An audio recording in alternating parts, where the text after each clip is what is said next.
জয় মা মনসা মায়ের জয়। মা মনসার মন্দির থেকে সমস্ত ভক্তদের অনেক অনেক ভালোবাসা এবং আশীর্বাদ। তোমাদের মায়ের আগামী 29শে নভেম্বর মায়ের বাৎসরিক পুজো। তোমাদের পুজোর টাইমটা বলে দিই। 28শে নভেম্বর রাত্রিবেলা মায়ের অধিবাস হবে। 29শে নভেম্বর সকাল 9টা থেকে গন্ডি কাটা হবে, ঠিক আছে? তোমরা যারা দণ্ডি কাটবে তারা মায়ের মন্দিরে দণ্ডি কেটে মানসিক করতে পারবে, ঠিক আছে?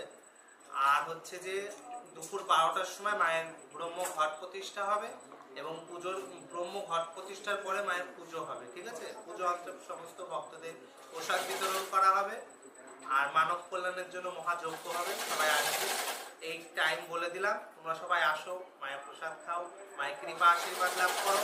সেদিনকে সমস্ত ভক্তদের আশীর্বাদ দেওয়া হবে। সেদিনকে মায়ের মন্দিরে বড় মাহাত্ম্য।